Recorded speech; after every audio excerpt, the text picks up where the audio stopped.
Welcome to Public Power Underground. I am Kieran Connolly, formerly of the Bonneville Power Administration. For those who don't know me, I had a 30-year run with Bonneville, and I'm an unabashed fan of hydropower in the Pacific Northwest, public power, and hydro in particular. My formation at the Bonneville Power Administration started with putting together and the subsequent meltdown of the California ISO in the 90s. That's where my romance with hydro began. I got to work on various stalled Pacific Northwest RTO formations in the early 2000s, Columbia River Treaty implementation.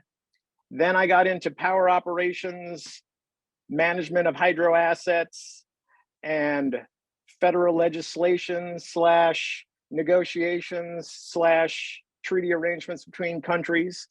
And those gigs can wear on you. So I left Bonneville after 30 years in early 2022, and I am now an unaffiliated member of the public.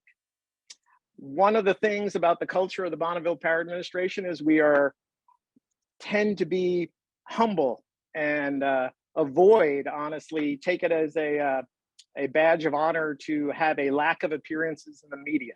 No offense, Ian. So this voluntary appearance is quite the turnaround. So now that I don't feel that cultural humility of BPA as much anymore, I can trumpet the benefits of the hydro system more freely. And so I'm really happy to be here on Public Power Underground. We have something that the country, the rest of the country is super envious of, a massive carbon-free source of dispatch. And I'm really looking forward to talking about it today.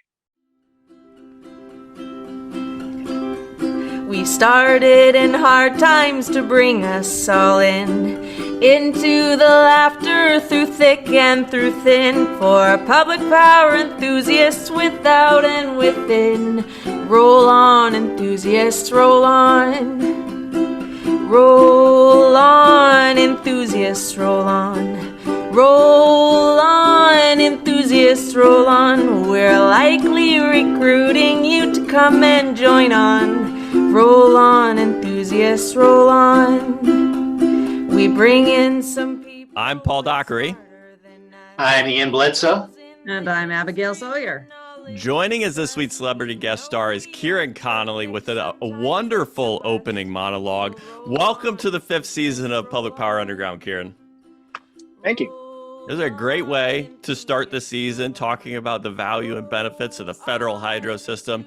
And I assume, you're a public power enthusiast and electric utility enthusiast, right, Kieran? Oh, I'm a big public power enthusiast. I think we have this amazing opportunity to bring the value of hydropower to people who wouldn't otherwise get it without public power. Yes, I think that is a wonderful take. Abigail, we did the season finale last time. We did some mailbag questions that were back. It's been a while, but we're back. We're back. It's great to be back. Yeah. Great to be talking about dispatchable carbon-free resources in particular. As I've said before, I usually focus on the Southwest, which has the nation's second largest carbon-free dispatchable resource, but it's not hydro. So I don't know. Anybody in the trivia? I'm gonna go with geothermal. No, there's a whole new plant down there in Phoenix. So, yep, the Palo Verde generating system. So I'm looking forward to getting into a little talk of the failed attempts at the Northwest RTO as we look at the broader attempts for a Western RTO later on. So stay tuned, guys. Stay tuned. A great transition. This week on today's episode of Public Power Underground, we're approaching some electric utility adjacent news from the hydro operations angle, thanks to Kieran's presence. We'll talk markets, the Inflation Reduction Act, nuclear announcements, and energy emergencies. I missed the nuclear there, Abigail, because it was dispatchable clean. And then, I don't know. There's a little bit of, it's firm. Good point. Firm. I don't know, dispatch. That's why I got it wrong. I had to defend myself a little bit. No, I take that. That's a good point. Yeah. Then we're trying a couple new segments this season. First, an old segment with the new name. We're short-circuiting our way through the rest of the topics that we've missed during the break in a segment we're calling Short to Ground. It was an old name for the segment that we transitioned away from. Big fan of Short to Ground for the pun. And then we're going to close it out with an energy conundrum that I don't have a name for yet. But before we get started, a word from our presenting sponsor. Public Power Underground is brought to you by the Energy Authority. The Energy Authority is a nonprofit company that specializes in portfolio management and prides itself on leading communities through today's energy transformation. Owned by public power entities, TEA is more than just adjacent. They're as underground as it gets. TEA is on a mission to help clients maximize the value of their assets while meeting their power supply goals. Great mission. By providing expertise in energy trading, advanced analytics, advisory, and renewable solutions, TEA equips public power utilities with access to state-of-the-art resources and technology systems so they can respond competitively in the changing energy markets. With over 60 other public power utilities proudly partnering with TEA to tackle their energy future, it's time for you to consider breaking ground too. Let TEA help you navigate the uncertain future of our industry by visiting TEAinc.org. That's TEAinc.org to learn more today.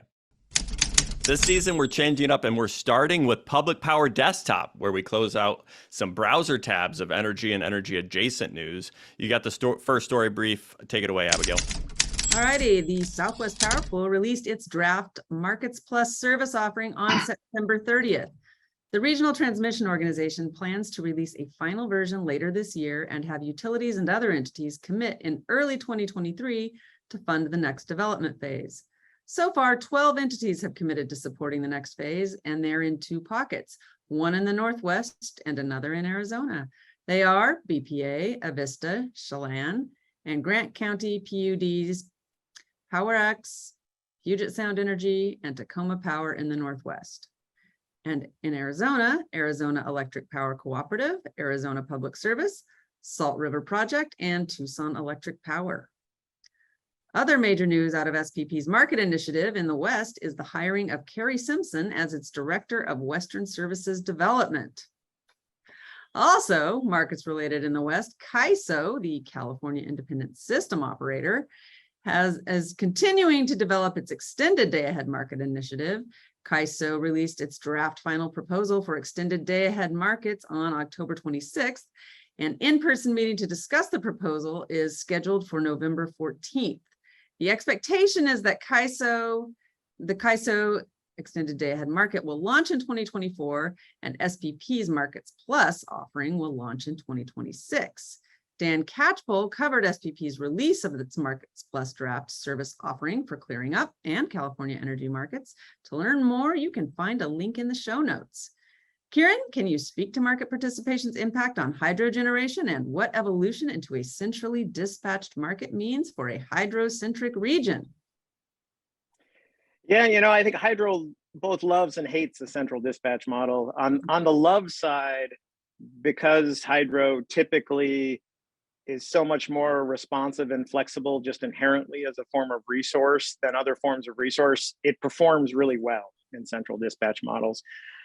Operators in a independent world have to deal with a lot of holdbacks that basically constrain a resource, and then 99% of the time those holdbacks don't get used. So a lot of that potential of hydro can sit idle a lot of time, whereas if you participate in a market, you can shorten up a lot of those holdbacks for reserves and for other things, make that capability available to the marketplace, and hydro will get dispatched. It also gives hydro an opportunity to adapt to events as they're occurring. With your hydro, you're always worried about operating now and operating next hour or next day. And with centrally dispatched markets, you can make course corrections with that market a little bit more easily than just within your own portfolio. On the hate side, I think and a lot of this I think is more of a learning curve maybe than a long-term hate. Okay. But there is a challenge at times with it too, in that when you have other constraints on your system, like for the federal hydro system, environmental ones or flood control, adapting those to a marketplace is scary at least, and sometimes really hard. And so talk a little bit about that adaptation. So you started it with it's probably just a matter of doing the work. But like, is some of it like your big curves have to be reflective of this, or is it even beyond like a big curve? It's like a operational constraint. I'm curious Well, about how that's going to work. yeah. So I think when markets are functioning well, I think it's our experience at Bonneville showed that you could do a lot of this with bid curves Okay. when the market is functioning.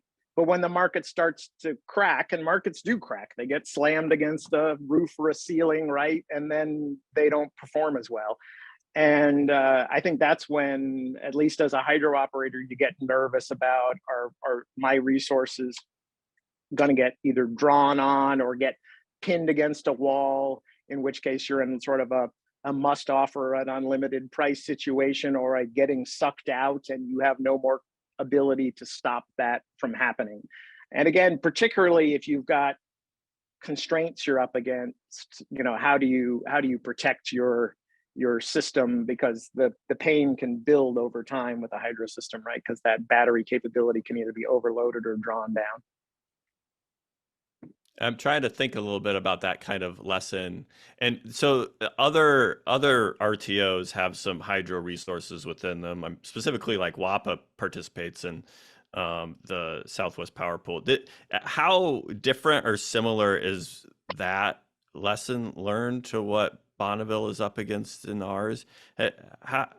How much is there translatable? Someone who does, like, I'm just asking because you're the expert and you're here and I get to ask you. Well, and I don't pretend to be an expert on WAPA's system. I have some familiarity with it. So I do think a lot of the lessons are transferable. Okay. One of the big challenges that I think Bonneville faces, and to a lesser degree, the mid-seas, is interlinked hydro.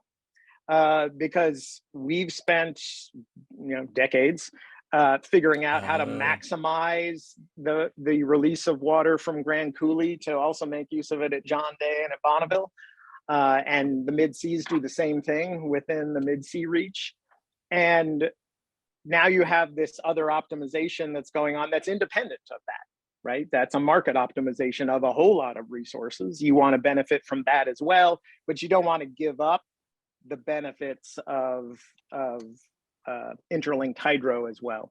And so again, I don't think any of these things are necessarily insurmountable, but they're not necessarily easy. It takes a lot of work, and you definitely don't want to get it wrong because the consequences can be pretty big, right? I mean, if Bonneville steps in a bucket, it's one thing just economically, right? And that would be very bad, right? To get a black eye in the market on the buy or the sell side. But even worse would be blowing through an environmental requirement and a required operation, or the Corps will take the projects back and make sure you don't violate a flood control operation. So that probably converts itself into some kind of market non-compliance or something, but that would also be ugly as well, right? So these are serious topics that people are taking very seriously as they get into markets. Wow. I appreciate that insight. That's, as we are looking at the potential formation of a West-wide RTO, it seems like, well, what a great resource to have all that hydro, but you've already optimized it for more local operations, and it's not as easy to scale up that quickly. And maybe not everybody should be so ready to just depend on it. Yeah, I think hydro itself is a very dependable resource, but I think you have to take seriously that there are constraints on these resources. The federal system in particular, it does not really, it operates for power after, by and large, after taking care of several other project requirements. It is not the number one driver of what those projects do. Like notoriously, there's a list, a hierarchy, right? And like power is 7th. What number is it, Kieran? It changes all the time, but it's well down the list of things that have to be checked. Yeah. Wow. One of the interesting topics that I probably shouldn't bring up because I don't really have a good way to frame it or think about it, was whether having hydro being such a high proportion of like a Northwest centrally dispatched organized market would have some consequences on the market operation and like optimization. Similar to like, I mean, CAISO is doing this a little bit with battery technologies where they're coming up with some new rules around how to model and dispatch batteries.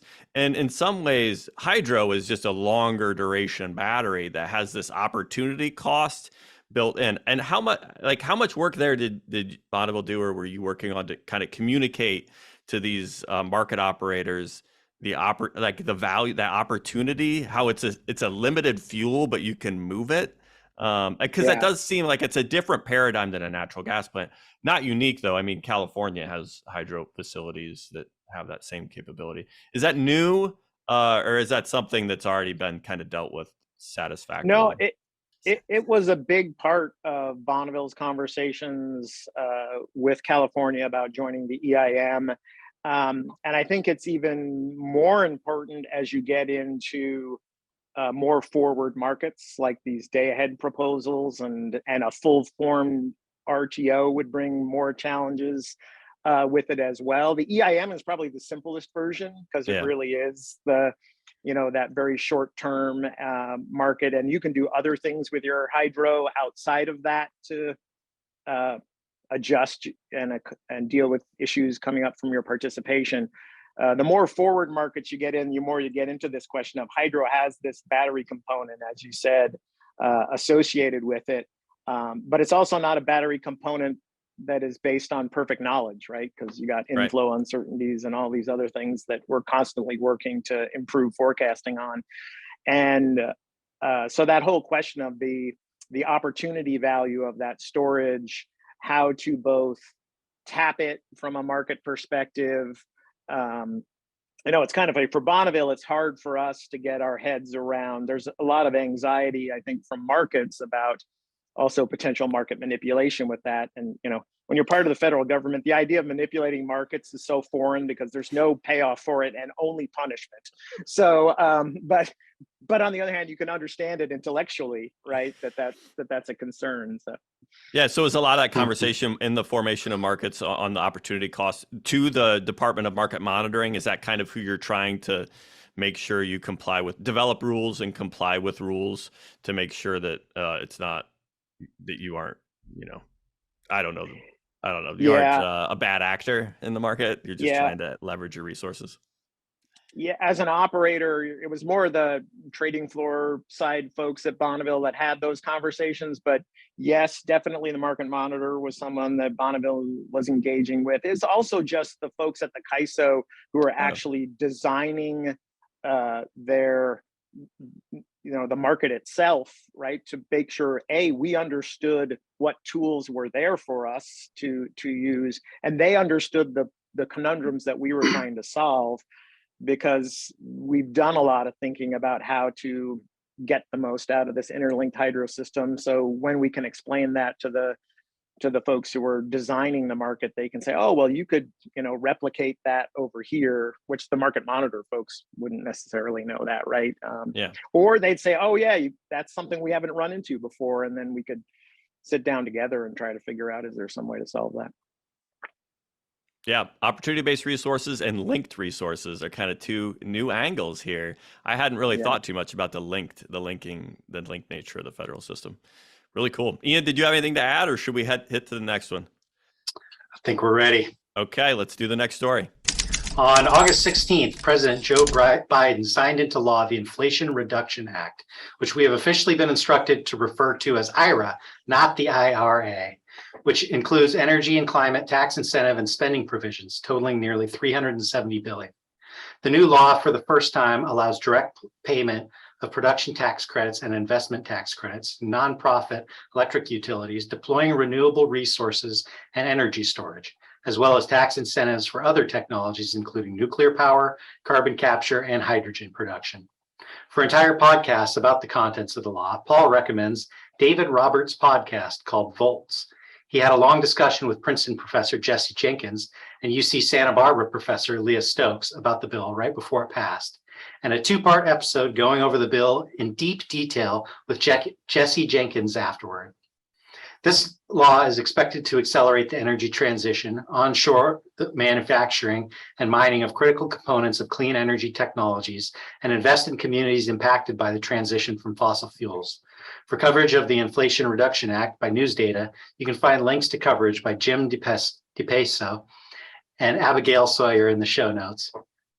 What's your perspective, Kieran, on increased deployment of wind and solar in the Northwest, and how that will impact either hydro operations or grid planning overall? Yeah, I think it will be interesting to see how the development plays out. A few things come to mind. One, I'm not well versed in the details of the IRA, but I'm disappointed to see the continuation of production tax credits as a driver, I guess, for development. I think it creates distortions in the electric marketplace in general, but particularly for hydro, because when you're incenting folks to produce energy when the grid doesn't need it, it creates notorious problems. And at Bonneville, unfortunately, we really struggled with those in the early 2000s. But I think maybe the big broad question for this will be, will the IRA, certainly it will influence renewable development, and there'll be good news if we can get out to offshore and into Montana and diversify our wind fleet some. But the bigger thing would be if it could actually be the thing that finally incents some transmission development. Transmission development notoriously falls behind. And if you're thinking about a link to hydropower operations, hydropower benefits from there being a relatively open highway, right? You don't get conflicts with your hydro operations and your transmission grid. When you have a congested highway, that can be a problem. I think there's plenty of interest in developing it, the transmission that is, but plenty of barriers, unfortunately, too. Yeah. So, and I don't know, as we saw it happened with, the accelerated permitting legislation that came up shortly after, politicians couldn't agree on what needed to happen to bring that transmission online more quickly. So, yeah, I think history and politics would tend to suggest to us that transmission will continue to be a problem. I guess I was trying to find a glow of hope. Yeah. Nice silver lining. Sorry. No, go Abigail. I'm just, going back to this notion of, hydro as a battery, however, there is the whole issue of if you have extra resources when you don't need them, you could certainly apply those to pumped storage. And that's a direct, well-known, effective, if you've got a dam in place, that works pretty well. I don't know that you need to add much to Grand Coulee, but, it's just it makes hydro an interesting resource to have on the system because you can avoid curtailment of some of the renewables when you don't need that power by using hydro as a battery.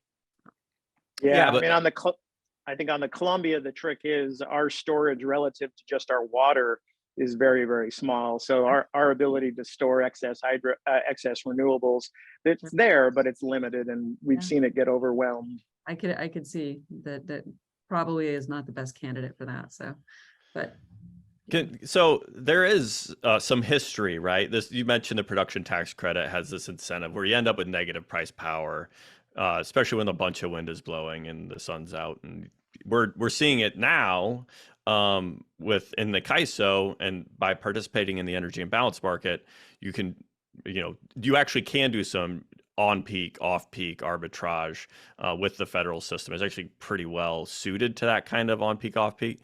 But when you get overwhelmed, you end up running into some environmental constraints. Can you talk about that experience with the federal agency and where that led, and because this is the fact of the matter now. This is the legislation.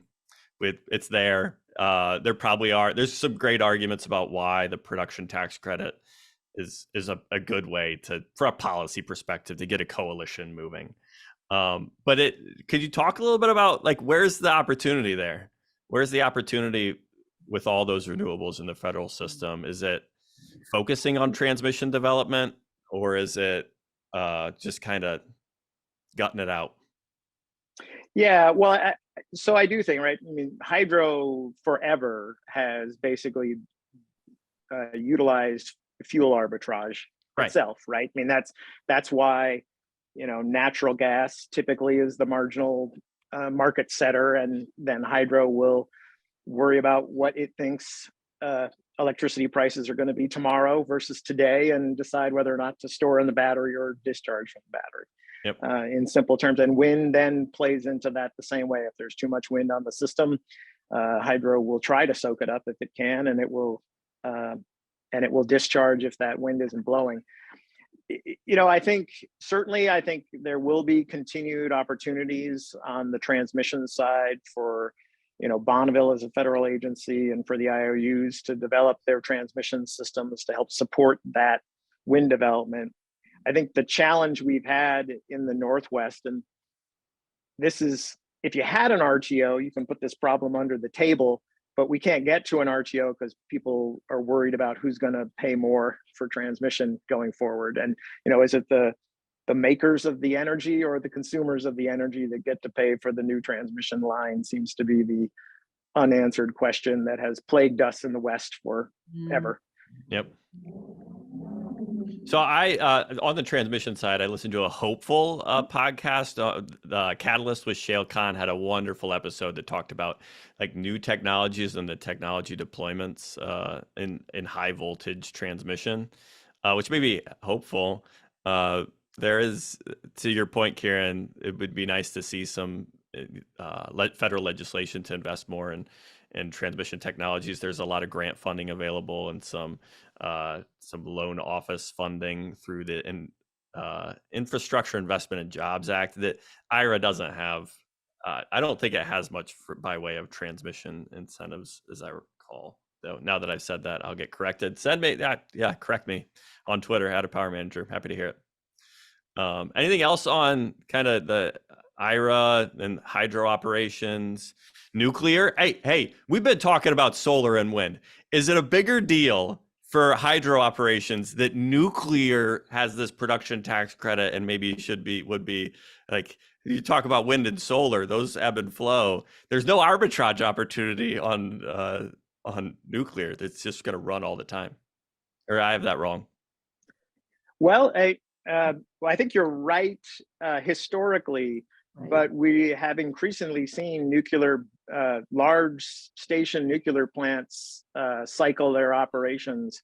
It's interesting. Energy Northwest here in Washington, working with Bonneville, both because they have some unique technology in their variable speed pumps, but also because Bonneville, we have high spring freshet and the oversupply from both water and wind. We had conversations early on with Energy Northwest about dispatching that project down in periods of oversupply, right? I mean, the marginal cost of nuclear is low, but if you're faced with a zero or negative marketplace, then you want to, whenever safe and reliable to do so, back off that nuclear plant. So we've actually, for some time now, had an economic dispatch agreement with Energy Northwest for that plant. And you're seeing folks all over the country do the same thing. If there's new nuclear that's eligible for a production tax credit or an investment tax credit, then they're going to have a dispatch price that's all the way negative anyway, right? Yeah, which brings me back to my general, and I understand that there's also problems with the investment tax credits. So you pick your poisons from a policy perspective. As an operator, though, I can't stand the distortion that comes from that. Well, I want to run, even though there's just so we can dissipate this energy into space somewhere. A good transition to our next story. Why don't you kick it off, Abigail? It's an excellent transition.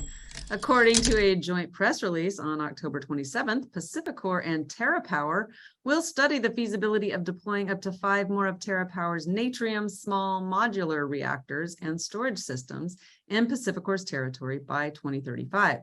The joint study will evaluate, among other things, the potential for advanced reactors to be located near current fossil fuel generation sites, enabling Pacificorp to repurpose existing generation and transmission assets for the benefit of its customers, the release states. It's worth noting that the IRA, I didn't get the memo that it's IRA now. Anyway, it's worth noting that IRA provides increased incentives for deploying clean energy technologies in energy communities, which include communities with fossil fuel generation that face retirement. In a story with a similar theme, the head of the federally owned Electric Utility Corporation has been doing a circuit of conferences talking about deploying 20 or more small modular reactors to meet the power needs of the region. In August, the Tennessee Valley Authority announced that they entered an agreement with GE Hitachi to take steps toward deploying a BWRX 300 small modular reactor at the Clinch River nuclear site near Oak Ridge.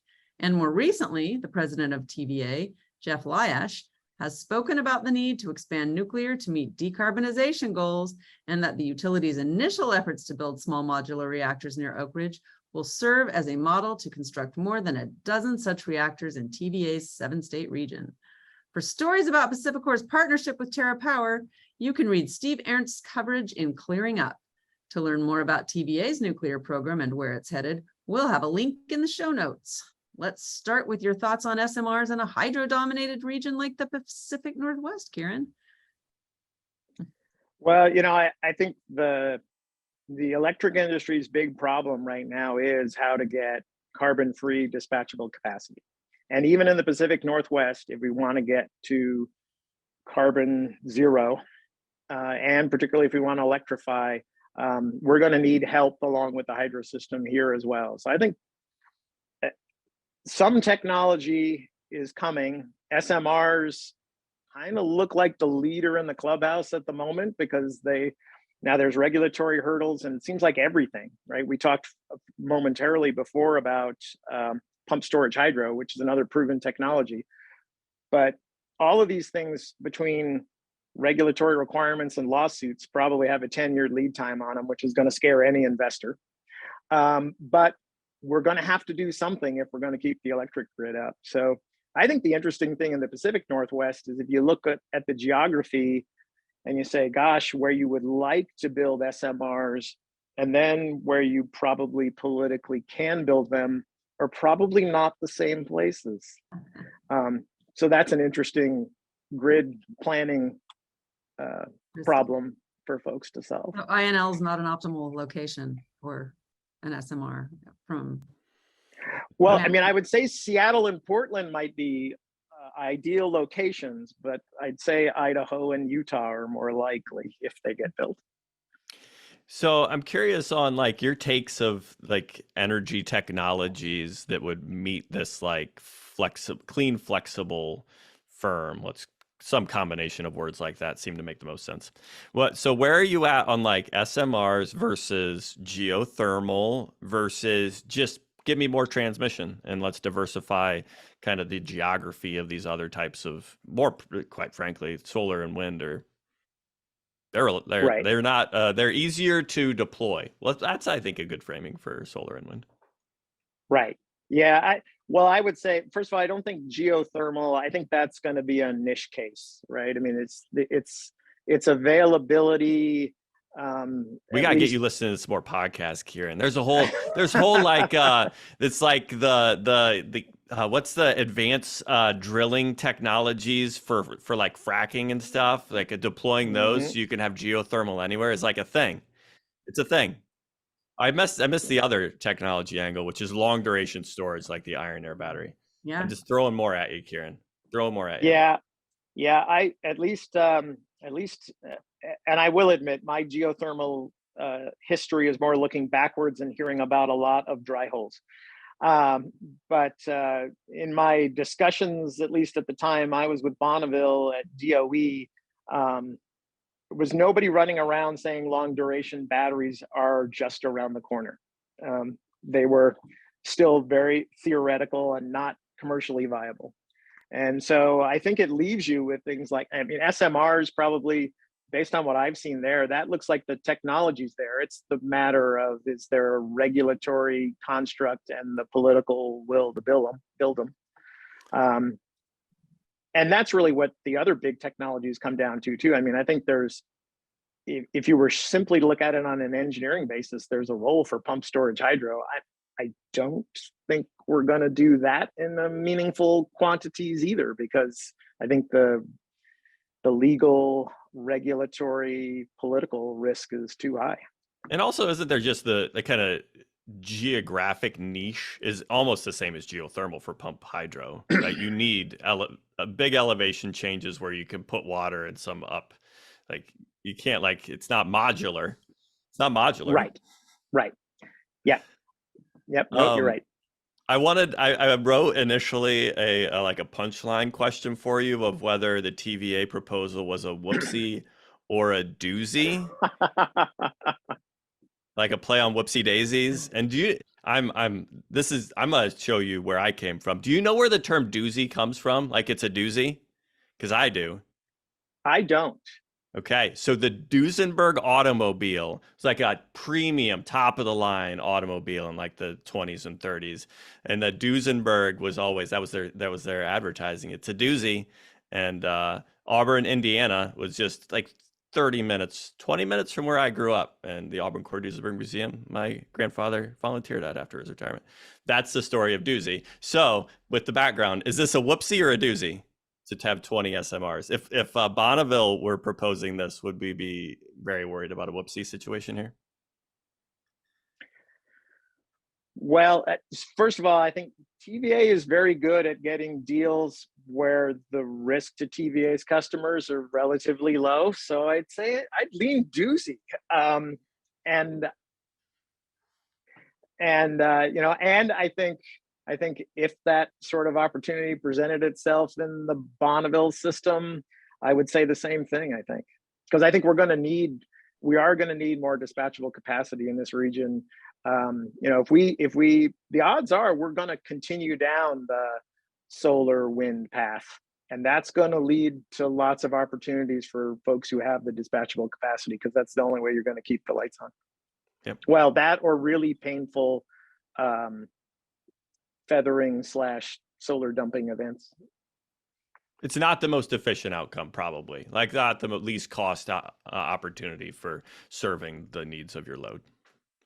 Right. I mean, the cost per unit of usable energy is going to go way up for those resources over their lifetime. The more percentage of what they can produce, you have to just throw away. Yep. You're spreading that capital cost over a smaller thing. Absolutely. Anything else, Abigail? You're coming off mute. You got something? Thinking about geothermal, there's a lot of it out there, actually. Sorry about that. That's why I keep going on and off of mute. Anyway, there's so much geothermal, particularly in the Southwest. I mean, it's out there. We know it exists. And one thing that I think is really interesting, you mentioned dry wells and history, and they're working at figuring out better strategies for drilling to get geothermal. But as we wean ourselves off of fossil fuels, I think you'll see a lot of people very interested in trying to drill those wells because it's the same technology. And if we're throwing money at carbon capture and SMRs and so on and so forth, and we want to preserve jobs, I think you're going to see some pretty interesting geothermal prospecting. I like that take a lot because it is the workforce and the industry and the competency, the translatable skills. Mm-hmm. That's a lot of what's going on with this like energy community idea in the IRA. The Inflation Reduction Act has like it's wanting to use and take that workforce, take that industry and deploy it in useful ways. And maybe geothermal is a way to do that. Similar trainings and pretty much identical equipment. I've talked with folks, so. Yep. And similar area too. So, where they're drilling for a lot of oil and gas, they can turn around and drill for hot water. Yep. Okay, Ian, you got the next story. On September 6th, CAISO issued an energy emergency alert level 3 effective at 5:17 p.m. as electricity supplies ran low in the face of record heat and demand. Demand in CAISO peaked at 52,061 megawatts during the multi-day heat wave. This event is the most recent in a series of stress grid conditions and power system events in the West. For instance, the Pacific Northwest Heat Dome event that saw historic summer peak loads late June 2021, an emergency an energy emergency alert 3 for CAISO in August of 2020, and an extremely constrained system in the Northwest in March of 2019 led to mid-sea day-ahead prices settling in the thousands. A pattern of extreme events and grid stress that seems like it is likely to continue. Given the status of our celebrity guest star as a hydro operation expert, we thought we'd lean into the topic through the lens of how the hydro system works in tight conditions and what measures get taken to protect Northwest load. Kieran, are you at a point where you can tell us the steps you took in March 2019 when we were in very tight conditions? Well, this is where, when you get in those tight conditions, I have to say, I think your memory starts to blend these events together. So when I think about March of 2019, I have to ask myself, well, gosh, no, am I thinking about August of 2020, or am I thinking about November of 19, or am I, but I can say in general, the first thing that comes to mind when you think about these kinds of events is that oftentimes, particularly around the water cooler, people like to ask the question of, well, what caused that event? And when we think about like Texas a couple of years ago, or California and its various events that it's had, people like to say, oh, it was the fill in the blank, it was the wind not blowing, it was the gas plant infrastructure failing. And in my experience, it's usually 5 things go wrong to create a bad event. It's never one. And so the first thing that you're trying to do on the hydro system is really know as much as you can know about any stress condition you're heading into. And that starts with forecasting what your own system's capabilities are going to be and what kind of loads you think you're facing yourself, and understanding that as well as you possibly can. And in the Northwest, it's one of those things actually that we have this incredible investment in, 80, 90, 100 years worth of hydro data. And then we're really focusing on this question of, what is climate change and the last 30 years, doing to that hydro system. So I think that's something that folks in the Northwest spend a lot of time and energy on in order to then best utilize the hydro system. But really what you're trying to do in these sorts of stress events, as you head towards them, you're trying to build up that battery. So you're storing where you can to maximize your capability to respond to trouble. And then we're always working on the hydro system. There's always something to maintain or repair on the hydro system. So we've got units out across the system. But when you're headed into any kind of stress condition that you see coming, then you try to take those, defer that maintenance, get that unit back, maximize your capacity on the system. And then you're just monitoring the heck out of what happens, because these crises are never one event. And because they rarely play out exactly the way you model them, then you're utilizing that great flexibility that hydro has to actually say, okay, so when am I going to dip into the storage? Am I going to hold off? Am I going to build it up a little bit more because now tomorrow looks worse?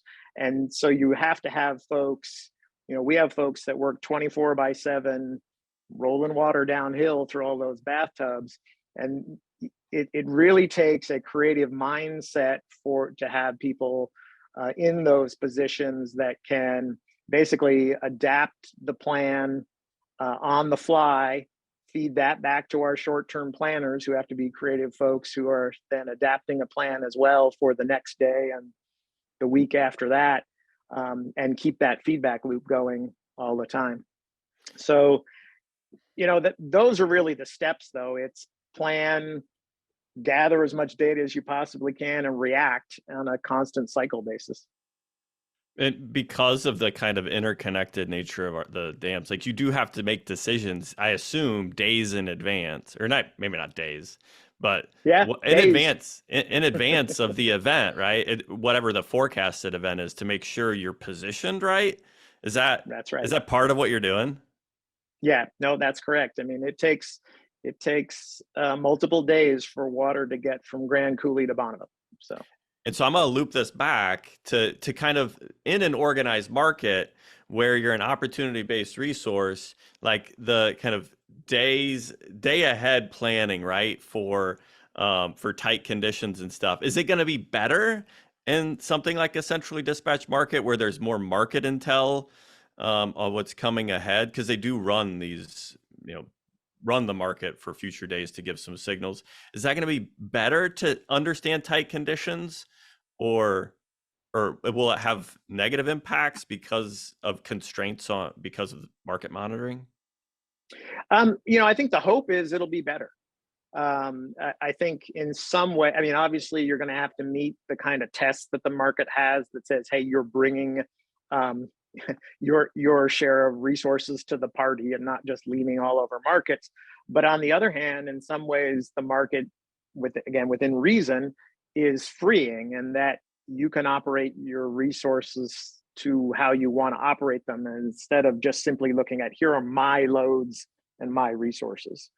I mean, again, you have to translate that through your offers and through your bid curves and all of those things, and you have to do it well, right? Otherwise you could mess it up. But assuming that you do it well, it should give you more opportunity to achieve that efficient dispatch. The other place I wanted to take this one was to like what's happening in the Southwest with the like Lake Mead and Glen Canyon Dam, and so the drought conditions and how they're impacting hydro generations. So you like these events we had, they weren't terrible water years. Even like last year was a good water year when CAISO was having their issue. Was that? Man, that was 2020. That was 2020. So it was more than last year. But even this September, like it was a good water year. No, it was not. I mean, this year or 2020, sorry. This year. I mean, this year we're just like yeah, I was talking in the Northwest. In the Northwest, it was a good water year for Bonneville's purposes. But yeah, can you talk a little bit about like, is this drought conditions that they're seeing in the Southwest at these dams, are we susceptible to that in the future? It's kind of where I was going with it. Is the Northwest susceptible? Yep, that's. Well, I mean, you got to think about that. I mean, the Southwest is a desert, and it always has been, and the Northwest is the opposite of that. So, and I haven't looked at any, long-term climate projections for what the Northwest is headed for. It could be more rain. Things aren't as dependable as they once were. And there was clearly not a lot of advanced planning on how you handle taking Lake Mead and Lake Powell out of the generation picture. I mean, not that we have quite gotten to that, but they're scrambling, and just to make sure that the power is flowing there. And it's really scary. And talking about all the policy issues and considerations, and the fact that, as Kieran has illustrated very well, dams and water aren't just about power. They're really about other things too, particularly agriculture and drinking water, et cetera, for this really fast growing region. So this is going to be an interesting thing to watch. Meanwhile, I do want to say that, we didn't have rolling blackouts in September, and we had peak load. We set a record down here. And so it's really a success story, especially considering that we couldn't rely as heavily as we have in previous years on those sources. And I don't have all the numbers, the facts and figures before me. And now, it's been raining here for the last week. Woo-hoo. So those hot days seem very distant, but we did it. We did it with demand response. We did it with, conservation, and at the home and business level, we did it with batteries and renewables and all kinds of stuff. So I think there's a lot of hope there. So absolutely. Yeah. And again, like just to Kieran's point, that when it goes wrong, it's, despite people wanting to point fingers and it's not one thing, it wasn't one thing that allowed it to go right this time either. It was this whole combination of stuff. But there were some really serious and unprecedented, problems that we had to confront. So yeah, it's pretty exciting. Exciting, intimidating exciting these days. It's really exciting. And I think the spin is like, oh, California came so close to rolling blackouts, but we didn't get there. That's good news. Yep. Any other commentary on the differentiators, Kieran, between the different federal hydro systems? Wherever you were going to go, I cut you off, but yeah, no. One of the things I tried to do the last few years at Bonneville was actually go around and talk to groups about this, because there is a tendency in the Pacific Northwest, the narrative, because there's a lot of coverage there, is to assume that what's happening in California is happening here. And, you know, I'm not an expert on Meade and Powell, but even from where I sit, you know, the trajectory there was set decades ago and is being fulfilled now, even before you talk about climate change, right? I mean, that pathway towards being empty, we've been on that one for a long time. You know, what we see because we are studying the question of what does the future hold for river flow in the Pacific Northwest. We're doing it for power production reasons, we're doing it for flood control reasons, and we're doing it for fish reasons. And for irrigation reasons and other reasons I'm probably not remembering to mention, but those ones for sure. And what we see, and it's uncertain, right? There's certainly a band of uncertainty and things we don't know about this, but what we see is that climate change actually means probably either the same or more precipitation in the Columbia River Basin. It probably means less snow in the winter, which in the short run is perversely kind of good for hydro. Right, because the water, it's not great for fish. It's great for a winter production region. Because it means a winter peaking region, which we still will be for the foreseeable future. That means more production at the time when you need it more. And so the prospects in the Northwest look good. We refill our reservoirs every year. Again, we only have enough storage capability here to store, I think, I'm doing this from memory, about a third of our annual runoff, whereas a lot of systems have, you know, multi-year storage, and that can be a blessing and a curse because you can draw that multi-year storage down and have trouble refilling it again. You know, we can have bad water years here, and one of the things that the climate models do suggest is volatility is going to happen here in the Northwest more too. We have not seen that on the downside recently. We have not had a horrible water year. We've had horrible water seasons. 2015 wasn't great in the summertime, but yeah, no kidding, knock on wood. But we have not had a truly bad water year in quite some time in the Pacific Northwest. So, and we hope we don't again. I mean, this year— We're gonna cut this because you just jinxed it. We're gonna cut this part out. We probably should. We probably should.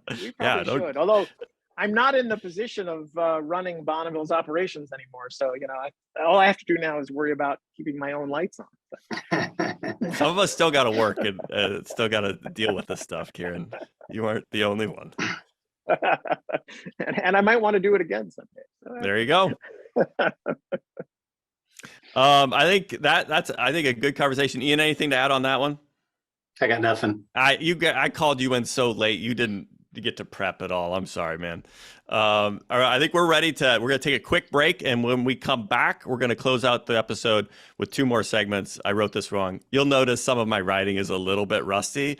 Haven't been writing as diligently as before, but we're going to do a quick rundown of stories with the TLDR segment called Short to Ground after this promo. Public Power Underground is brought to you by NWPPA. The Northwest Public Power Association believes in the power of training and education. Every year, more than 6,500 public power employees learn and network at our classes, webinars, workshops, and conferences. NWPPA offers more than 250 events, wowzer, to choose from in areas such as leadership, engineering, operations, accounting, and finance, communications, and many more. Sometimes this very podcast, Public Power Underground, is broadcast live from one of our events. We call that being more powerful together. What will you learn this year? Find an event that's right for you at nwppa.org/catalog. That's nwppa.org/catalog.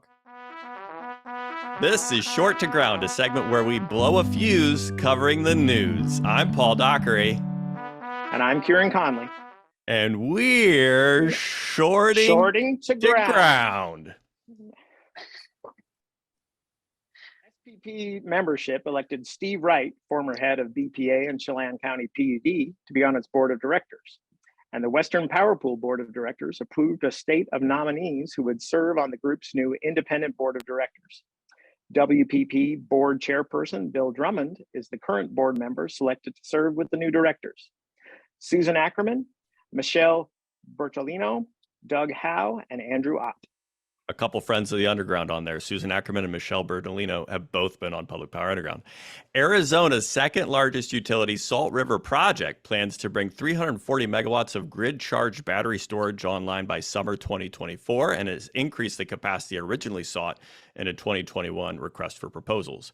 The new battery resources will bring SRP's total battery storage capacity above 800 megawatts in 2024, the public-owned utility said in an October 27th news release. See coverage by Abigail Sawyer in the November 4th edition of California Energy Markets. November 8th is election day, and Abigail Sawyer wrote up a piece in the October 28th edition of California Energy Markets on how the 2022 elections could dramatically affect energy policy in Southwest states that have adopted plans to aggressively decarbonize their energy portfolios and increase renewable energy resource development within their borders in recent years. Next up, the Public Power Council continues to press on concerns over a NOAA fisheries report on rebuilding salmon and steelhead runs in the Columbia Basin. PPC provided comments on the report in a letter to the Columbia Basin Collaborative, identifying numerous scientific flaws and stating that it should not be used as a basis of consensus in the Columbia Basin Collaborative process. More coverage by Casey Mahaffey in Clearing Up. An energy tech startup, Zap Energy, plans to conduct a feasibility assessment of delivering a nuclear fusion reactor in Centralia, the site of Washington's last coal-fired power plant. The company is trying to develop the first practical fusion reactor. Nuclear fusion generates energy by pushing together two atomic nuclei to form a heavier nucleus, which releases energy. It is the same process that fuels the sun and other stars. Check out the story by Dan Catchpole in Clearing Up for more. It's once again worth mentioning that the Inflation Reduction Act provides increased incentives for deploying clean energy technologies in energy communities, which include communities where fossil fuel generation has been shut down with like Centralia. Extra money for clean energy resources because of IRA. Concerns over growing volatility and other risks have led 3 BPA preference customers, Benton, Pacific, and Grays Harbor County PUDs, to switch from slice block to load following contracts starting October 1, 2023. Dan Catchpole covered the news for Clearing Up. I didn't include this, but now I just want to ask you, like cold, you weren't prepped for this. You probably like that as an operator at Bonneville Federal's hydro system to have more load following and less slice block customers? You know, originally, yes, but we got to a place where we were pretty happy with our relationship with slice customers. Good, you got there. Kieran, thank you for getting there. We were indifferent. You know, that's right. That's where I want you to be. I want you to be indifferent. Okay. Klatske is the slice block customer of Bonneville. Northwest Natural withdrew its application for a proposed 1 megawatt, $10 million pilot project in Eugene, Oregon, which would have been Oregon's first clean hydrogen production facility, after local opposition raised concerns about the plant location and the effectiveness of using hydrogen to decarbonize a natural gas system. Learn more from Steve Ernst's coverage in Clearing Up. Discussions continue around operations in the Colorado River Basin in response to ongoing drought conditions. The Bureau of Reclamation is starting the process of revisiting the interim operation guidelines for Glen Canyon and Hoover Dams in 2023 and 2024, which the federal agency said is necessary to provide additional alternatives and measures needed to address the likelihood of continued low runoff conditions across the basin. Linda Daly Paulson has additional details in her article for California Energy Markets. Other brief mentions from the Energy News Roundup: the Coeur d'Alene Tribe Natural Resources Department was selected to receive a $500,000 NOAA Climate Program Office grant to improve drought resilience on the Coeur d'Alene Reservation in Idaho. The funds will help restore and monitor wetlands as a way to combat drought, according to a news release from the tribe. Spot market power in the Northwest for delivery today is at $82 per megawatt hour, with natural gas at $8 per MMBTU, translating to a spark spread of $26 and a heat rate of 10,250. Spot power in Southern California is at $90.51, Northern California $94.22, and the Desert Southwest at $48.25. December natural gas at Henry Hub increased to $6.26.8 per MMBTU, up 15 cents from last Wednesday to yesterday. The price of the 12-month strip, averaging December 2022 through November 2023, futures contracts at Henry Hub climbed 8 cents to $5.531 per MMBTU. And so for the August, September, October period sits at -1 Oceano Nino index. The multivariate ENSO index for August, September is -1.78. And the SST consolidated Nino forecast indicates that there is a greater than 75% probability for continued La Nina conditions through February. This week in NOAA climate forecasts, the 6 to 10 day outlook has below normal temperature and precipitation for the region. The 30-day outlook issued October 31st shows leanings for above average temperatures and above normal precipitation for the Northwest, and normal temperatures with a leaning for above average precipitation for California. The 90-day seasonal outlooks issued on October 20th is for normal temperatures in the Northwest, above average temperatures in California and the Southwest. Precipitation outlook in the 90-day forecast has a leaning for above average precipitation in the Northwest, below average in the desert Southwest, and normal in between. Lastly, checking Northwest water supply forecasts, October through September flows at the Dalles for water year 2023 are currently forecast to be 88% of normal. A little surprising. And October through September is at 93%. Remember, folks, it's still early in the water year. Day ending elevation at Grand Coulee yesterday was 1,287 feet. That's it for our TLDR segment. Thanks to Public Power Underground's production partners at News Data for letting us use their leads. If you want to know more, you can find the complete stories in California energy markets and clearing up. Let's close it out. You ready, Kieran? Ready. That's short to ground. Nailed it. Got it. Any interesting stories in there? I'm going to start with you, Ian. Any interesting takes or stories in there that you wanted to talk about or thought interesting enough to mention? Not as far as stories go, but grammar-wise, I think we should try to never start a sentence with "and so," because it definitely sounded like "and so," and I was, the whole rest of that had me reeling. I was like, I don't think that wasn't anywhere close to grammatical, Paul. Nope. That was your only note, though, on the whole episode grammatically. So I think we did well. I think we must have done well, right? Yeah, I'm afraid Kieran did disappointingly well at reading those news stories the first time he ever looked at them. Remarkably, Ian was disappointed because he's a cynic. Yeah. Almost like... When you're a vice president of Bonneville Power Administration, you have to learn how to do things on a crash course basis. Yeah. Zing. I was wondering how often people, ran and shoved a bunch of note cards in your hand and said, "Here's your talking points. Good luck." Abigail, anything in there you wanted to talk more about?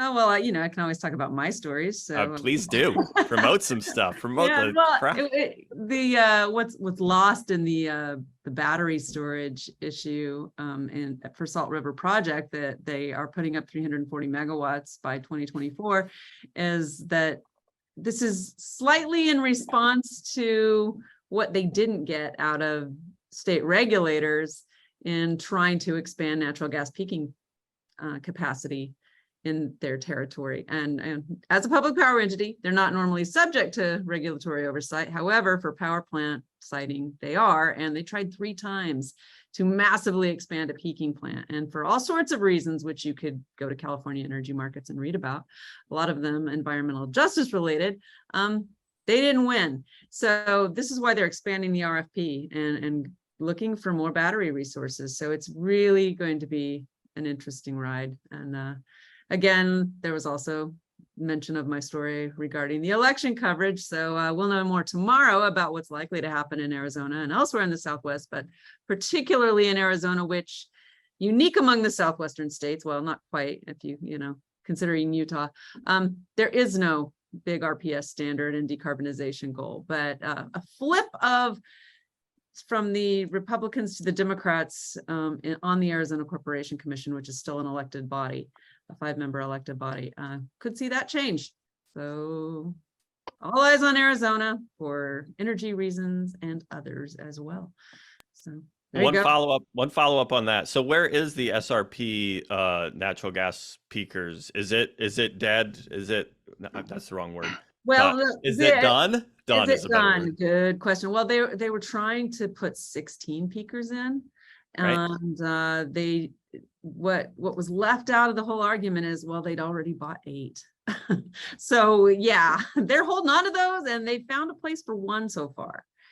And I wrote about that a few weeks back too. They actually put that peaking unit at, or did they put, I'm saying it might be 2. I think they actually put 2 of those 8 at an existing solar facility, which just, it was, they owned it. Existing interconnection.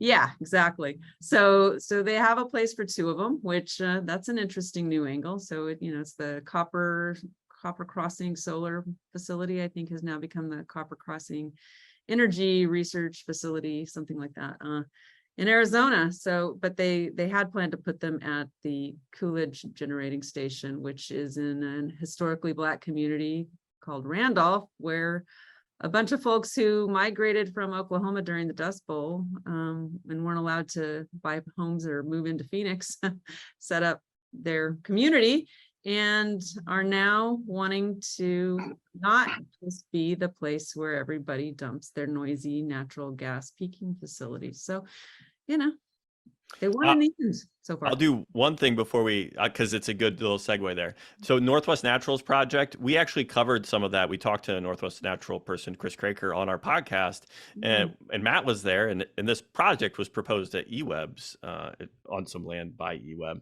And it was actually opposed on similar grounds, that it was a historically disadvantaged community with a lot of the industrial situation. So those energy justice articles have been heard in a couple jurisdictions. Good. And Northwest Natural, that's exciting, pulled their application.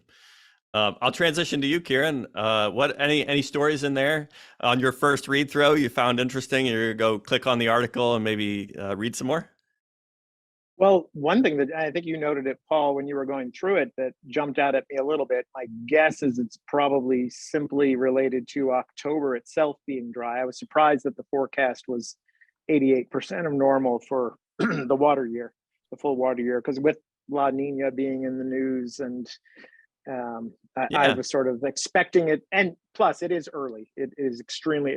This would be the time of year internal to Bonneville where I have to remind everyone that you're going to see this supply forecast go above normal, below normal, and back again at least once over the next 3 months, because it always does. But I was surprised to see an 88% number, but I'm guessing it's just because October was very dry in the region.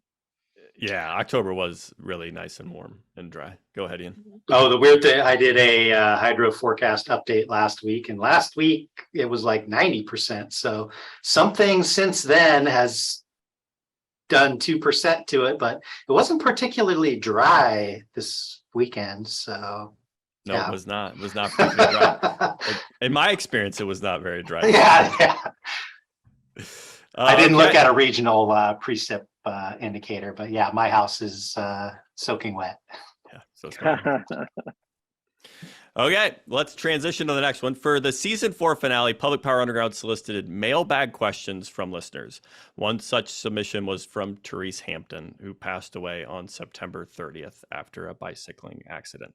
We didn't talk about her conundrum on the season finale, and thought, as a tribute to Therese, who we all miss dearly, we would include it here for Kieran to answer, really put him on the spot. So to close out the episode, Therese's conundrum, quote, "The volatility and unpredictable weather effects of climate change are impacting reliability for utilities today. However, the grid infrastructure and new technologies needed to reach the near zero greenhouse gas emitting grid and manage this volatility are decades away," unquote. And the question, inspired by her opening monologue from her celebrity guest appearance, What opportunity do you see in this mid-transition period, Kieran? I know I get deep sometimes. Well, I think the opportunity, I think we are actually, and I think beyond those of us who are on this podcast and listening to this podcast, I think people are actually starting to have conversations about energy, because it has been a given and something that the huge majority of us haven't had to think about for our lifetimes. So I think there is the opportunity to actually develop an informed society, an informed electorate about energy issues right now. Now, I don't kid myself that there aren't also opportunities to hyperbolize and contaminate that conversation, but frankly, people didn't even want to hear about it early on in my career, right? When people would raise questions of it, people are like, we have electric, this is America, the lights don't go out, but it's relatively cheap. I think worldwide now, and unfortunately, I think we're going to get to see some test cases around the world where folks deal with true energy insecurity. And it's going to teach us a lot of lessons. Again, unfortunately, they're going to have to be learned the hard way in some places. But for the United States, I think it gives us the opportunity to get serious, roll up our sleeves and do some things. So, I mean, that's a broad general answer, but I think there's actually an opportunity for positive action here coming up. So I'm pledging to look for opportunities in all of this, and I think we can find them. Any words before we go about Therese that you wanted to share, Kieran? Gosh, so I did consider Therese a close friend, a mentor. Therese was my first boss in power services at Bonneville. She was actually the one who saved me from a corporate position at Bonneville. So you owe her everything. I owe Therese a lot. And she taught me a lot that served me very well in my career. So I miss her dearly. And for people who didn't know Therese, just one of the kindest people I've ever met. Well, thank you. And thank you for that tribute. That's all we've got for this week. Kieran, do you feel valued and appreciated? Do you feel like the love coming from Public Power Underground and how fun this can all be? I've enjoyed this. Yes. For Good. All those that Paul comes chasing after in the future, this is fun. Good. Abigail, do you feel valued and appreciated? Absolutely. I always do. This has been a great time. Good. Ian, one of the original, the original people on Public Power Underground. I feel absolutely. I mean, the fact that you waited till the last possible minute to ask me to be on here makes me feel so valued and appreciated, Paul. It's the trust we have, Ian. I knew I could just walk down to your office and I could say, Ian, Dan backed out. Can you come and do this with me? And you'd be like, yeah, sure, let's do it. You have to understand, Ian, how appreciated that is. And yes, how valued. Appreciate you fully, but wow, did we appreciate you stepping in. How much I value it. In honor of the World Series, a pinch hitter who can show up in the 9th inning and be trusted. That is the value of Ian, invaluable asset. That's all we're covering this week. The next episode will be recorded on November 14th. To make sure you don't miss it, or bonus episodes in the meantime, you can sign up for an unintrusive newsletter with links to all the ways to consume this fascinating content at publicpowerunderground.substack.com. Public Power Underground is the power industry's premier infotainment program that covers electric utility and electric utility adjacent news from a power department's perspective. As always, you can send any news, questions, corrections, or opinions to me on Twitter at @APowerManager, or you can find Abigail Sawyer at California Energy Markets, where she is the associate editor and reporter for the Southwest. You don't have to be subscribed to the News Data weekly newsletters to get this podcast, but it sure makes the podcast make a lot more sense.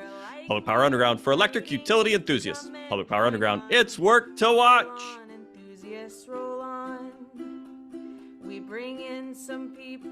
Public Power Underground is a production of Klatskin IPUD and News Data. The views expressed here are own and not the official views of Klatskin IPUD, News Data, or the organization of the guests also appearing on Public Power Underground. Public Power Underground is electric utility and electric utility adjacent news from a power department's perspective. It's written by Paul Dockery, Dan Ketchpole, and Abigail Sawyer, and it's edited and published by the stellar team at Pioneer Utility Resources, led by associate producer Sarah Wooden. Our theme song, Roll On Enthusiast, was rewritten, performed, and recorded by Aaron Guillory and Ian Bledsoe. That's all for this week. Thanks for tuning in.